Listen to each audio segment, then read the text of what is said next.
कैसे एक व्यक्ति को माँ के गर्भ से ही शैतान के हाथों में सौंप दिया गया और जन्म लेने के 3-4 वर्ष में ही शैतान के राज के लिए बड़े बड़े काम करता। 8-10 वर्ष की आयु होते होते उसके उसके द्वारा कितनों का खून हो चुका था और वह शैतानी शक्ति से अपने शरीर को हवा में लटका देता था और शरीर से आत्मा को निकालकर शैतानी राज के लिए बड़े बड़े काम करता। उसने कैसे प्रभु को जाना और प्रभु को कैसे ग्रहण किया। ग्रहण करने के बाद उसने सारी बातों को उसने बताया जो आत्मिक जगत में होता है। आइए हम इस गवाही को सुनने के लिए वीडियो में आगे बढ़ें। मैं आपके साथ किसी व्यक्ति की गवाही में से कुछ बांटना चाहता हूँ। उस व्यक्ति का उद्धार हुआ था। वह एक ऐसा व्यक्ति था जो पहले शैतान की सेवा करता था। जब उस व्यक्ति ने अपनी गवाही दिया तो उसने मुझे ऐसी चुनौती दी कि मैं उस पर विश्वास नहीं करना चाहता था।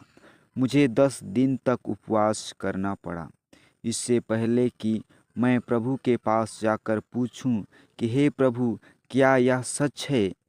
यह वह समय था जब प्रभु ने मुझे सिखाना आरंभ किया कि जब हम प्रार्थना करते हैं उस समय आत्मिक लोक के क्षेत्रों में क्या क्या होता है। आइए इस व्यक्ति की गवाही सुने। उसके माता पिता ने अपने आप को लूसीफर शैतान को अर्पित करने के बाद इस व्यक्ति का जन्म हुआ था। जब वह गर्भ ही में था तभी उन्होंने उसे भी लूसीफर की सेवा हेतु अर्पण कर दिया था। उसने 4 वर्ष की आयु से ही अपनी आत्मिक शक्ति को काम में लाना आरंभ कर दिया था, जिसके कारण उसके माता पिता भी उससे डरने लगे। जब वह 6 वर्ष का था उसके माता पिता ने उसे डाइनों और चुड़ैलों की अधीनता में सौंप दिया ताकि वहाँ उसे और अधिक प्रशिक्षण मिल सके। 10 वर्ष का होकर वह शैतान के राज्य में बड़े बड़े काम करने लगा। दूसरे डाइने भी उसे डरा करती थी। वह अभी भी एक छोटा लड़का था, परंतु उन कामों के कारण जो वह करता था वह बहुत भयानक था। वह अपने 20 के दशक में ऐसा जवान हो गया जिसके हाथ बहुत से खून से सने थे। वह अपनी इच्छा से किसी को भी मार डालता था। उसे यह योग्यता प्राप्त थी कि वह अपनी ध्यान साधना द्वारा अपने शरीर को छोड़कर बाहर आ जाता था और वैसे ही भ्रमण करता रहता था। कभी कभी वह अपने शरीर को बिना सहारे हवा में उठाए रखता था। कभी वह ध्यान साधना द्वारा अपने शरीर को छोड़कर बाहर आ जाता और संसार में घूमने निकल जाता। इसे खगोलीय भ्रमण एस्ट्रो ट्रैवलिंग कहा जाता है। शैतान ने इस व्यक्ति को बहुत सी कलीसियाओं चर्चों को नाश करने के लिए उपयोग में लाया ताकि वह बहुत चर्च भवन को तोड़ डाले और बहुत से पास्टरों को नाश करे। एक दिन उसे एक कलीसिया चर्च को नाश करने के लिए नियुक्त किया गया जो प्रार्थनाओं से भरा हुआ था। उस कलीसिया में बहुत अधिक फूट मत विभाजन और भ्रम भी था। वह इस कलीसिया पर अपना काम करने लगा, परंतु उसी समय वहाँ के पास्टर ने पूरी कलीसिया के लिए उपवास प्रार्थना का आह्वान कर दिया। जब वह कलीसिया उपवास प्रार्थना करने लगी तो वहाँ बहुत से पश्चाताप और मेल मिलाप होने लगे। वहाँ के लोग इकट्ठे हुए और वे परमेश्वर से प्रार्थना करने लगे कि उनके मध्य में प्रभु का काम आरंभ हो। वे लगातार परमेश्वर से रो रो कर गिड़गिड़ाने लगे कि वह उन पर दया करे और उनके जीवनों में आ जाए। और जैसे जैसे दिन बीतते जाते थे यह मनुष्य बार बार इस कलीसिया के विरुद्ध में अपने साथ दुष्टात्माओं को लेकर आता था, परंतु इस कलीसिया में यह भविष्यवाणी की गई कि वहाँ के सब मसीहों को जागृत होकर उन अंधकार की शक्तियों से लड़ना है जो उनके चर्च पर आक्रमण कर रही है। इस प्रकार एक दिन यह व्यक्ति अपनी देह को कमरे में छोड़कर खगोलीय स्ट्रो भ्रमण कर रहा था। वह उस कलसिया के विरुद्ध बहुत बड़ी दुष्टात्मा की सेना लेकर आया था।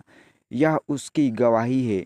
उसकी आत्मा चर्च भवन के ऊपर मंडरा रही थी और उस पर आक्रमण करना चाहती थी, परंतु उस चर्च भवन के ऊपर बहुत तेज ज्योति का आवरण था।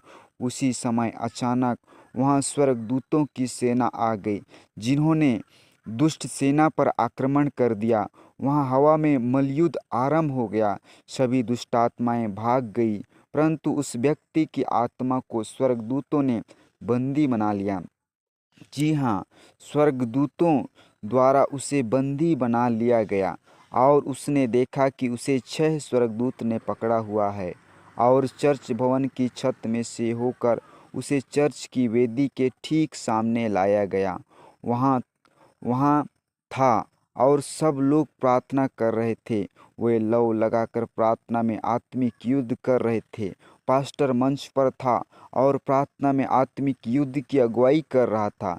प्रभु की आत्मा ने पास्टर से कहा, जुआ तोड़ा जा चुका है और अपराधी तुम्हारे सामने है, छुटकारे द्वारा उसकी सहायता करें। जैसे ही पास्टर ने अपनी आंखें खोली, उन्होंने उस व्यक्ति को वहां पड़े हुए पाया। उसका शरीर उसके साथ था और वह उसके शरीर में था। जब वह जवान व्यक्ति बताता है कि वह नहीं जानता कि उसकी देह वहाँ कैसे आकर उससे मिल गई। वह यह भी नहीं जानता कि वह कैसे अंदर आया। हो सकता है स्वर्गदूत ने ही उसे छत में से अंदर लाया हो। ये सारी बातें विश्वास करने के लिए कठिन हैं। पास्टर ने मंडली को शांत किया और उन्हें बताया कि प्रभु ने उससे क्या कहा है। तब उस व्यक्ति ने पूछा, तुम कौन हो? वह जवान कांपने लगा, क्योंकि उसमें से दुष्टात्माएं निकल जाने लगी थी। जब मंडली ने उसके छुटकारे के लिए प्रार्थना की, इसके बाद उसने अपने जीवन के विषय में बताना आरंभ किया। अब यह जवान व्यक्ति प्रभु के पास आ चुका है। वह प्रभु का सेवक बनकर सुसमाचार प्रचार का कार्य कर रहा है। वह प्रभु के द्वारा बड़ी सामर्थ्य के साथ उपयोग में लाया जा रहा है और उसके द्वारा बहुत तेरे को दुष्टात्माओं से छुटकारा मिल रहा है। एक रात मैं जॉन मुलिन रात्रि भोज के लिए गया। इसका मुख्य कारण यह था कि किसी ने मुझे उस जवान व्यक्ति के विषय में बताया था कि वहाँ आने वाला है।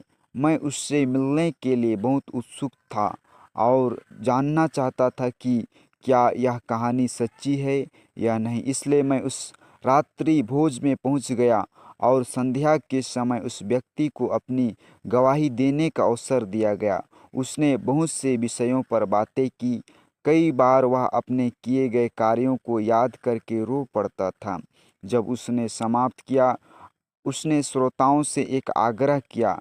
उस कमरे में बहुत सारे पास्टर बैठे थे। उसने कहा, मैं आप सब पास्टरों से आग्रह करता हूँ, कृपया अपने लोगों को सिखाइए कि उन्हें प्रार्थना कैसे करना चाहिए। जो लोग प्रार्थना नहीं करते हैं, शैतान किसी भी विषय पर या किसी भी तरह से हावी हो सकता है, क्योंकि शत्रु शैतान के पास बहुत से तरीके हैं जिनके द्वारा वह उनके जीवनों और प्रार्थनाओं को अपने अनुचित लाभ के लिए काम में ले सकता है। शत्रु उनकी प्रार्थनाओं का भी अनुचित लाभ उठाना जानता है।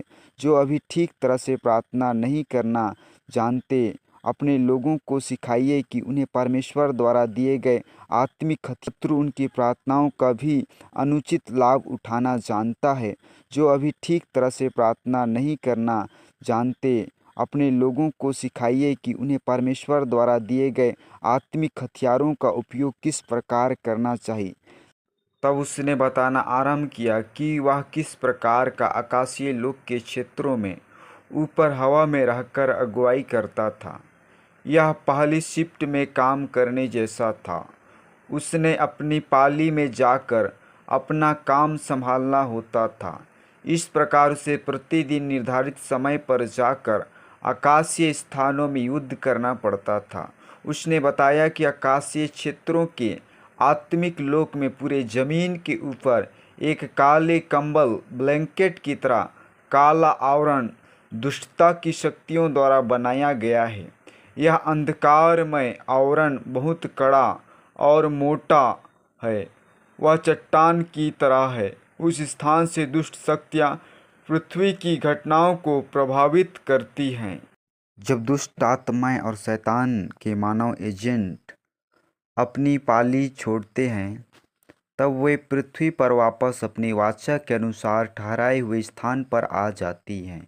हो सकता है यह स्थान पानी पर या जमीन पर हो। वे वहां आकर अपनी आत्मा को तरोताज़ा करती है। और वे अपनी आत्मा को कैसे तरोताज़ा करती है? उन बलिदानों के द्वारा जो लोग वेदियों पर चढ़ाते हैं।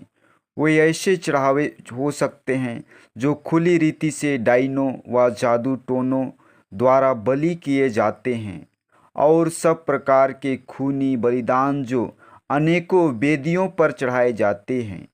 ये बलिदान व्यभिचार के, दुराचार के भी होते हैं, जहाँ हर प्रकार की काम वासना संबंधित अनैतिक और वाचाओं का तोड़ना होता है। इस प्रकार के गंदे कार्य ही इन दुष्टात्माओं को नई ऊर्जा प्रदान करते हैं। ऐसे और भी अनुचित बलिदान हैं जो विश्व में चढ़ाए जाते हैं। उसने बताया कि जब शैतान कार्य करता ऊपर आकाशीय लोक में होते हैं और उसी समय पृथ्वी पर मसीह विश्वासी प्रार्थना करने लग जाए, तो उनकी प्रार्थना उन्हें 3 तरह की दिखाई देती हैं। सभी प्रार्थनाएं उन्हें धुएं की तरह स्वर्ग की ओर उठती दिखाई देती है। कुछ प्रार्थनाएं धुएं से समान उठती हैं, परंतु फिर झोंके की तरह लड़खड़ा कर हवा में समाप्त हो जाती हैं। ये उन लोगों की प्रार्थनाएं हैं जिनके जीवनों में पाप है और वे पाप को छोड़ना नहीं चाहते। उनकी प्रार्थनाएं इतनी कमज़ोर होती है कि वे एक झोंके के समान लड़खड़ा कर गुम हो जाती हैं। दूसरी तरह की प्रार्थनाएं भी धुएं की तरह ऊपर उठती है और वे काली चट्टान तक पहुंचते ही, परंतु वे उस काली चट्टान को बेधने में असफल रहती है। ये अधिकांश उन लोगों की प्रार्थनाएं होती है जो अपने आप को शुद्ध करना चाहते हैं, परंतु जो कुछ वे कर रहे हैं उसमें और उनकी प्रार्थनाओं में विश्वास की कमी है। वे कई दूसरों महत्वपूर्ण पहलू को नज़रअंदाज कर देते हैं जिन्हें प्रार्थना करते समय अपनाना चाहिए। तीसरी तरह की प्रार्थनाएं भी धुएं की तरह ऊपर उठती है, परंतु उनमें आग भरी होती है। जब ये ऊपर उठती है तो इतनी तप्त और गर्म होती है कि जब वह कड़ी चट्टान से टकराती है तो वह चट्टान मोम की तरह पिघल जाती है। वह चट्टान को बेध कर स्वर्ग की ओर चली जाती है। बहुत बार जब लोग प्रार्थना करते हैं, उनकी प्रार्थनाएं पहली प्रार्थनाएं की तरह होती है, परंतु जब वे लगातार प्रार्थना करते रहते हैं तो उनकी प्रार्थनाओं में बदलाव आने लगता है और वे दूसरे प्रकार की होने लगती है। और जब लौ लगाकर प्रार्थना करते हैं तो अचानक उनकी प्रार्थनाओं में आग निकलने लगती है और वे आग बन जाती है। उनकी प्रार्थनाएं इतनी शक्तिशाली हो जाती है कि वे चट्टान को भी बेध देती है। कई बार दुष्ट शक्तियां यह जान जाती है कि प्रार्थनाओं में बदलाव हो रहा है और वे आग का रूप धरने के नज़दीक पहुंच रही है, तब वे दुष्ट शक्तियां तुरंत पृथ्वी पर अपनी सहयोगी दुष्टात्माओं को खबर भेज देती है और उन्हें कहती है उस व्यक्ति का किसी भी प्रकार से प्रार्थना से ध्यान हटाओ, उनकी प्रार्थना को बंद कराओ, उन्हें वहां से बाहर खींच लाओ।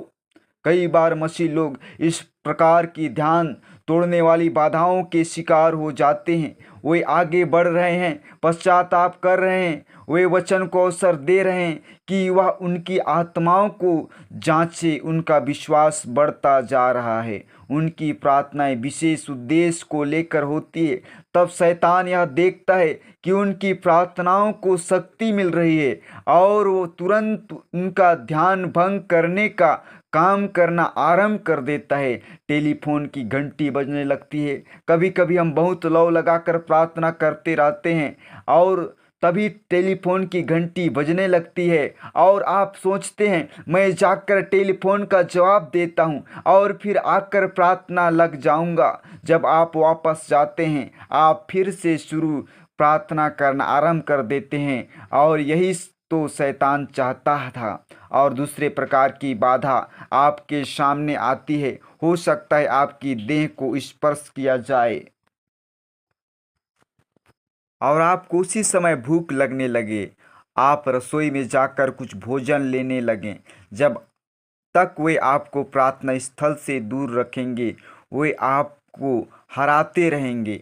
इस प्रकार वह व्यक्ति पास्टरों से कहता था कि अपनी कलीसिया को प्रार्थना करना सिखाइए, अलग समय निर्धारित कीजिए, केवल औपचारिक प्रार्थना करने के लिए नहीं, क्योंकि इस तरह की प्रार्थनाएं बाकी दिनों में की जा सकती है। दिन में एक बार उन्हें ऐसा समय निर्धारित करना चाहिए जब वे संपूर्ण मन से परमेश्वर पर ध्यान केंद्रित कर सकें और कोई भी चीज़ उनका ध्यान भंग करने ना पाए। यदि मसीह लोग इस प्रकार की प्रार्थना करने का दृढ़ संकल्प कर लें और आत्मा से प्रेरणा लेते हुए आगे बढ़ते जाएं और लौ लगाकर प्रार्थना करते रहें, तो आत्मिक रीति से एक बात होगी, आग उस चट्टान को छुएगी और वह चट्टान पिघल जाएगी। उस व्यक्ति ने आगे बताया कि जब यह पिघलना आरंभ होता है वह इतना तप्त होता है कि कोई दुष्टात्मा वहाँ ठहर नहीं पाती और न कोई मानव दुष्ट शक्ति वहाँ ठहर सकती। वे सब वहाँ से भाग जाते हैं। अब वहाँ एक खुला आत्मिक क्षेत्र बन जाता है और जैसे ही यह होता है प्रार्थना में आने वाली सारी बाधाएं समाप्त हो जाती है। तब जो व्यक्ति पृथ्वी पर प्रार्थना करते हैं वे अनुभव करते हैं कि अचानक सब प्रार्थनाएं अच्छी, प्रवाहमय और आनंददायक हो गई है, बहुत सामर्थी और प्रभावशाली। मैंने ऐसे क्षणों में अनुभव किया है कि मैं अपने चारों ओर की अपने आप की शुद्ध भूल गया हूँ। इसका यह अर्थ नहीं कि हमारे अंदर कोई विकार आ जाता है, परंतु परमेश्वर हमारी इस समय को अपना लेते हैं और आप अपना सब कुछ छोड़कर अपने आप को परमेश्वर से जोड़ लेते हैं। उस व्यक्ति ने बताया, जब इस तरह प्रार्थनाएं ऊपर जाने लगती है तो उस क्षण से आग कोई रुकावट नहीं होती और प्रार्थना करने वाला व्यक्ति जब तक चाहे प्रार्थना में लवलीन रह सकेगा। वहाँ कोई बाधा नहीं होगी जो उसे रोके। तब उस व्यक्ति ने आगे कहा कि जब वह प्रार्थना करने वाला प्रार्थना करके उठता है, आकाश में वह खुला हुआ क्षेत्र सुरंग के समान उसके ऊपर बन जाता है और जब वे प्रार्थना की स्थान से उठकर बाहर जाते हैं, यह खुला हुआ आकाशीय सुरंग उनके साथ साथ चलता रहता है। वे अब उस काले कंबल जैसे आवरण के नीचे नहीं हैं, परंतु वे तो अब खुले स्वर्ग के नीचे कार्य करने वाले हो गए हैं। उसने कहा, ऐसे समय में शैतान चाहकर भी उनका कुछ भी नहीं बिगाड़ सकता और प्रभु की उपस्थिति स्वर्ग में से खंबे के समान उनके जीवन पर टिकी रहती है। उसने इनकी रक्षा होती है और उस खंबे में इतनी सामर्थ होती है कि जब वे इधर घूमते हैं तो प्रभु की उपस्थिति दूसरों लोगों को छूती है और वह परख लेता है कि शैतान ने लोगों के अंदर क्या काम किया है। और जब वे लोगों से वार्तालाप करते हैं और वे लोग उनके पास खड़े रहते हैं तो वे भी इस मेरे प्यारे दोस्तों, मैं आशा करता हूँ इस गवाही को सुनकर आप ज़रूर आशीषित हुए हैं। ज़रूर इस वीडियो को आप लाइक करें, चैनल को सब्सक्राइब करें, अपने दोस्तों को शेयर करें और हम इसका दूसरा भाग हम बनाने वाले हैं ताकि जल्द आपको मिल सके। जय मसीह, प्रेज़ द लॉर्ड। प्रभु आपको आशीष दे।